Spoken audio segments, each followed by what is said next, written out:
Domestic violent extremism has become one of the biggest threats to law enforcement and members of the public. In the past few years, individuals affiliated with anti-government and white supremacist groups have attacked houses of worship, grocery stores, demonstrations, and even law enforcement officers themselves. As a result, combating domestic violent extremism is a priority for law enforcement at every level in this country. Today we're joined by John Cohen, who most recently was a coordinator for Counterterrorism and Assistant Secretary for Counterterrorism and Threat Prevention for the United States Department of Homeland Security.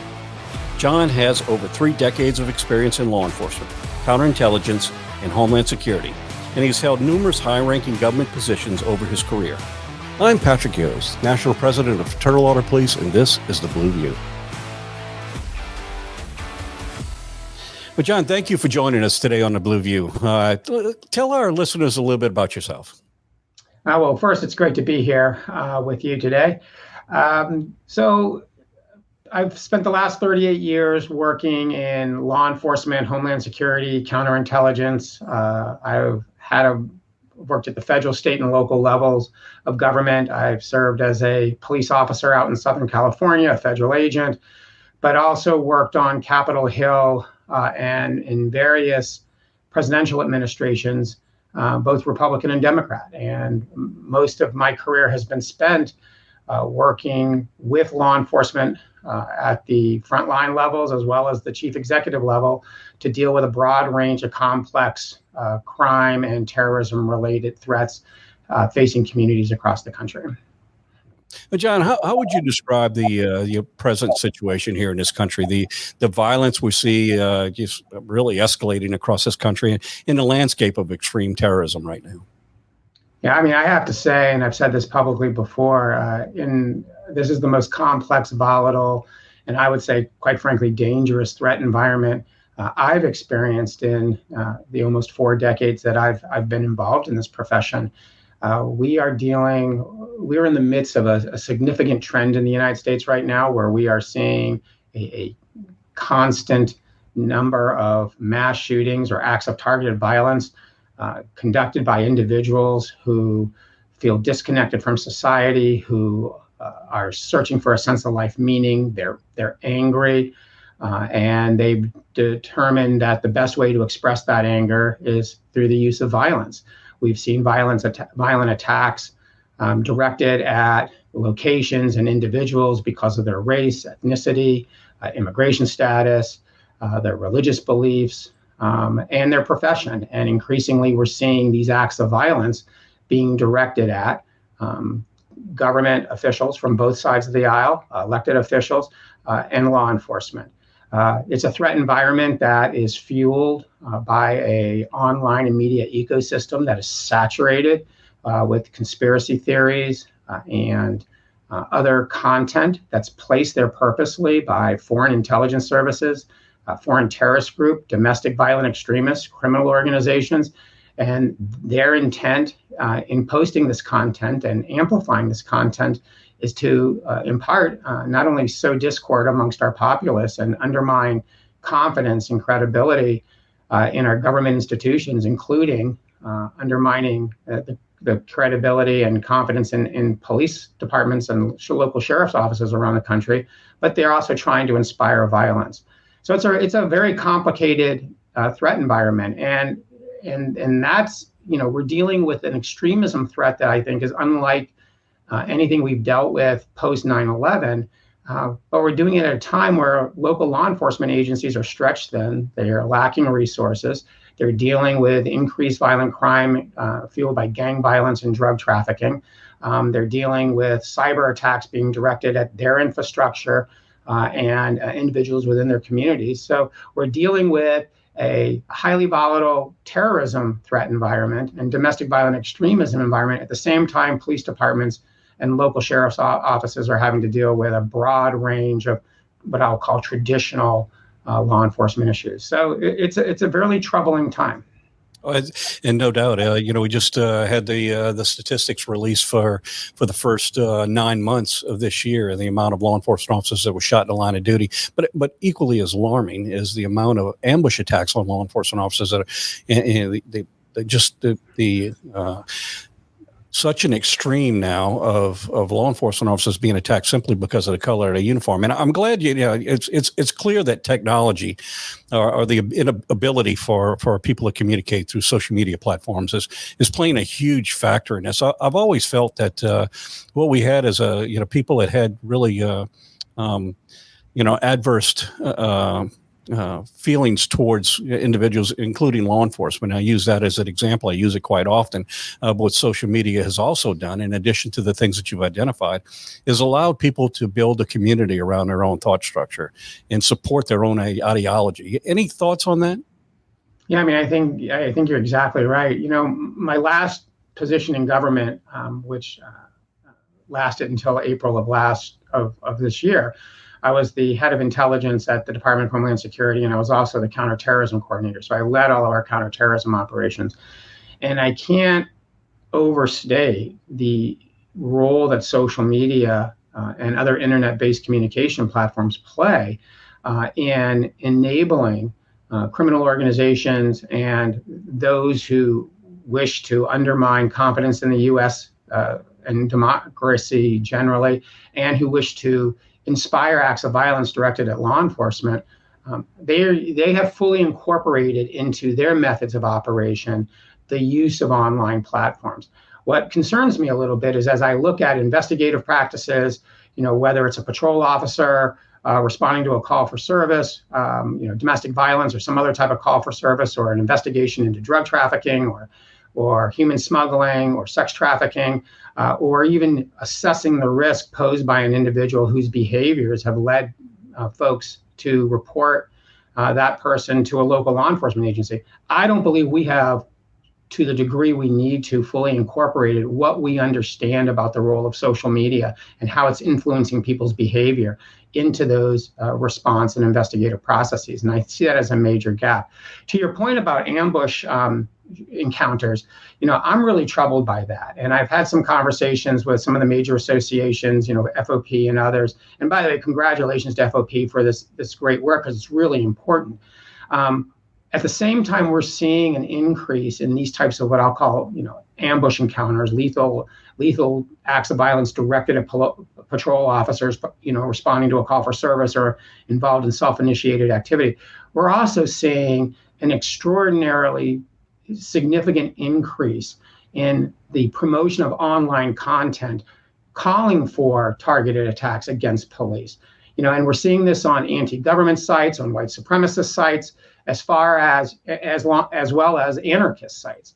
And when I say that this content is troubling, that again is an understatement, because an example of the type of content we're seeing introduced and spreading across the ecosystem and being consumed by thousands of people. An example would be a 1-minute video with a background music from a song called "Kill the Police."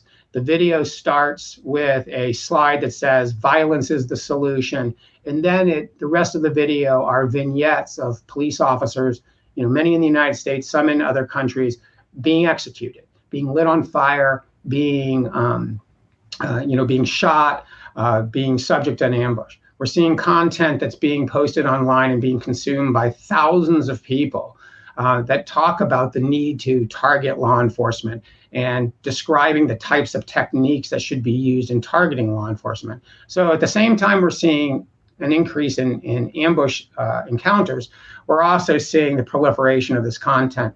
And one of the things that would be interesting to look at is, as we are conducting investigations into whether they be lethal encounters or non-lethal encounters with police, with law enforcement, would be interested to start looking at how many of these suspects are being influenced by the content they're consuming. We still have that as sort of an investigative question gap, I would say, where we learn a lot about the suspects post-event, but what we're not looking at is how they're being influenced by what they see online. Yeah, it actually goes a little further, I guess. And a lot of it has to do with desensitizing. Desensitizing people to real life consequences for their actions, which plays a role too. But just last night, we had an individual terrorizing a community that was going around doing Facebook Live of his carnage. So we're kind of entering a whole new era here, where technology is changing in such a pace that that it's enabling and in a lot of ways encouraging and glorifying this very violence. Are there some of the media companies that social media platforms? I mean, it seems to me that they have a strong social responsibility for their content as well. What are some of the challenges we have with the present media companies, and maybe some examples of how these challenges have really hampered our ability to do it? Technology is constantly evolving, and our approach to it has to constantly evolve as well. We're always a step behind. That's a really good point. I mean, there's a number of challenges. Challenge one is a lot of the laws that law enforcement depends on for access to information communications. Those laws were written, when we were still relying on analog communication technologies, right? And the drafters of that legislation, probably didn't even anticipate the types of technologies that are in play today. And as you pointed out, the laws are not flexible enough at times to take into account how rapidly technology evolves. So that's one challenge. Second challenge is that, I think we oversimplify at times how criminal organizations and even those who are engaged in targeted attacks or mass casualty attacks or gang violence are using social media. And in some cases, these communication capabilities will be used for an individual to articulate their intent to engage in violence. In other cases, content is being placed there by groups or individuals, foreign and domestic, who want to influence those in our society who are vulnerable to or who are looking for the justification to go out and engage in a targeted attack. In other cases, we see these platforms being used as a way for a gang member or someone else to bring visibility into their act of violence. And they will often post photographs or videos or even live stream their illegal activity or violent activity. And there's important evidence and information that can be used to respond to an attack that may be only available by looking at the social media activity. And then finally, it's the way people are reporting crime these days. Increasingly, we're seeing people not pick up the phone and call 911 when they're witnessing a crime. They'll video it and post it. And there are cases where the first notice to a law enforcement agency that a crime was in progress, a very serious and violent crime, was that they picked up the social media posting. So we really need to think more broadly from a law enforcement perspective how we are going to look at the information that's available through these platforms. As far as the platforms, I think there's a lot more that they can be doing. But I also think that they're not the answer to the problem necessarily alone.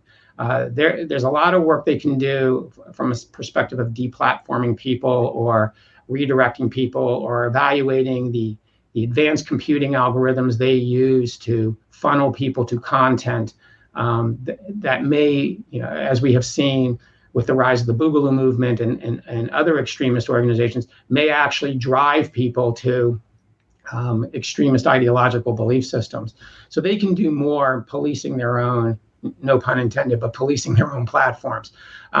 Where I think the greatest value will come, though, is opening the aperture for law enforcement. Again, doing it in a way, of course, that's protective of privacy and civil liberties, but opening the aperture for law enforcement to be able to evaluate as part of their violence prevention activities or investigative activities, the content that's being placed online. And I think that's where we still have a lot to go, a long way to go, excuse me.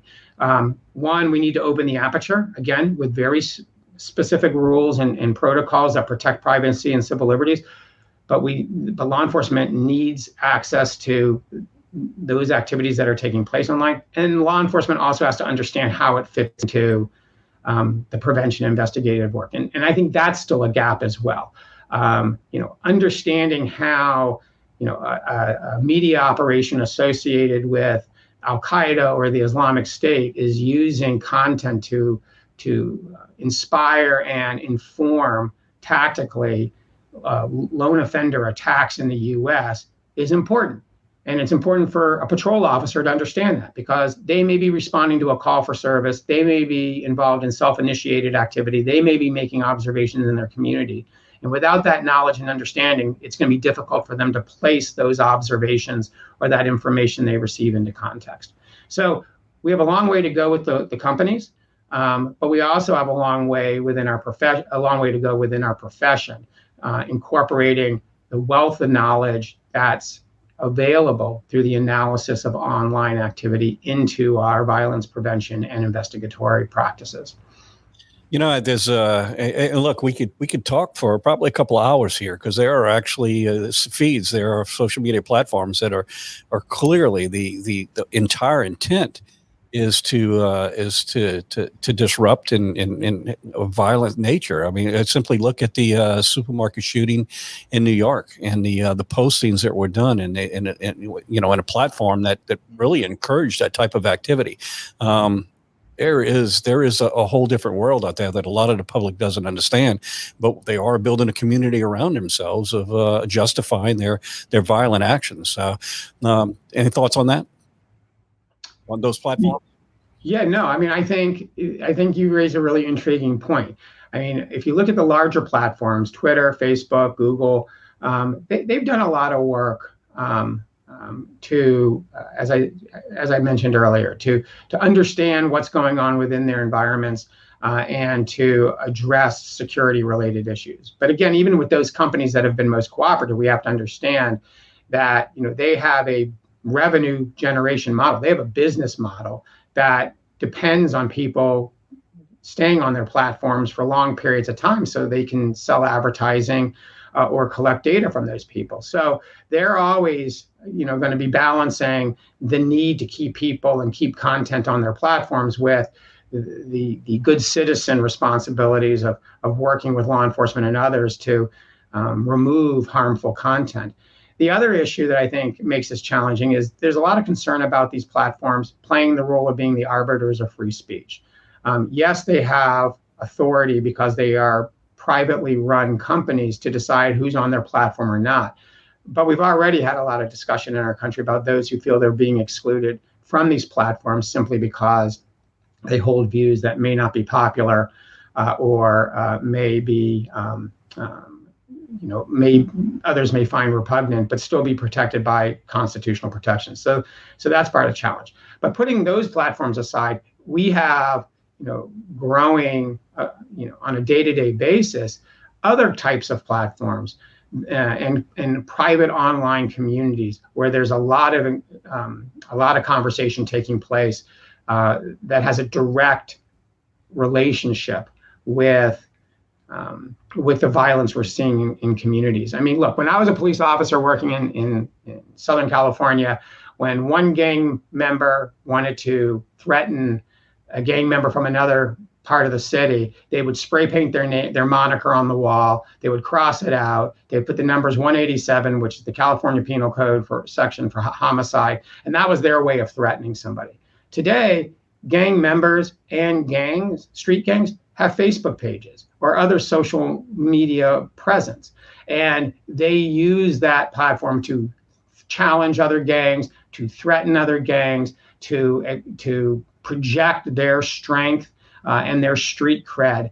And it creates potentially cycles of violence where you will have a threat, you'll have an act of violence, you'll have a posting regarding that act of violence, it'll be consumed by those targeted. It will result in a responsive act of violence. And it's been described to me by folks in Chicago and other cities that are seeing this as almost like a spasm of violence.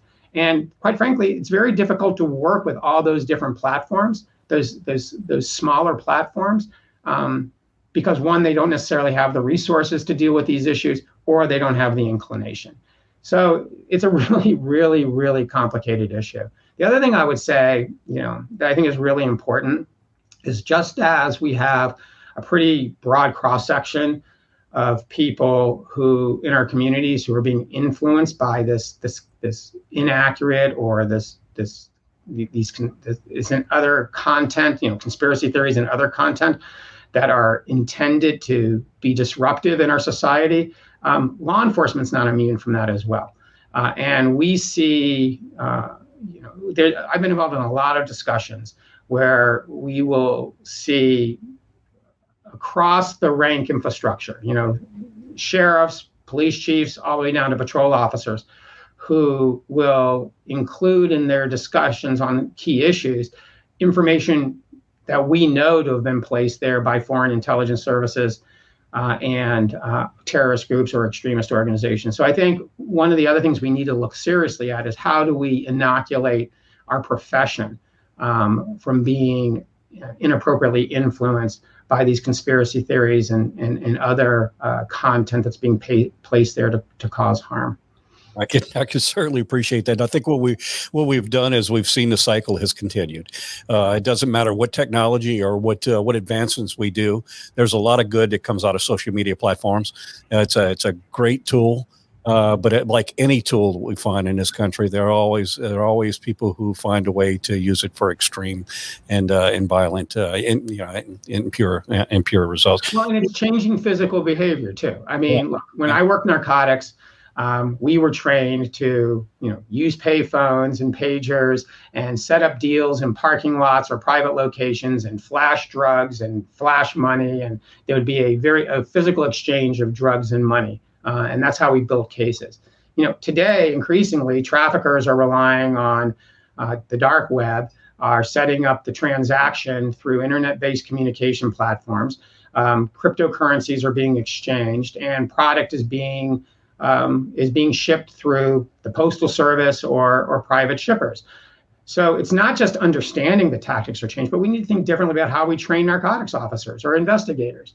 If those involved in human smuggling and facilitating the flow of migrants to the southern border are leveraging social media and essentially infiltrating the platforms used by this huge population of people south of the border, and encouraging them to come to the United States by spreading disinformation within those communities, then we need to understand that and incorporate that into our investigative and enforcement activities.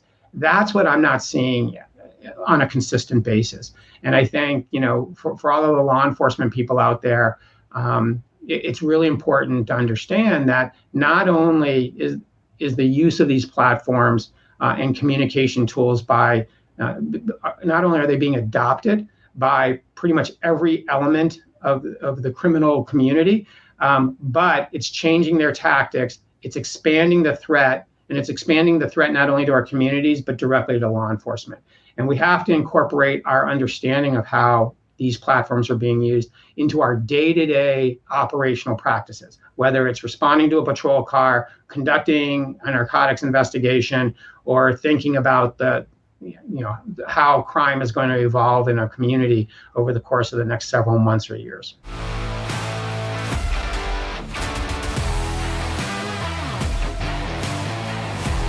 Be sure to subscribe on Apple Podcasts, Spotify, or anywhere else you get your podcasts. To get the latest from the National FOP, make sure to follow us on Twitter and Facebook at GLFOP and on Instagram at FOP National. Thanks again. We'll see you next time.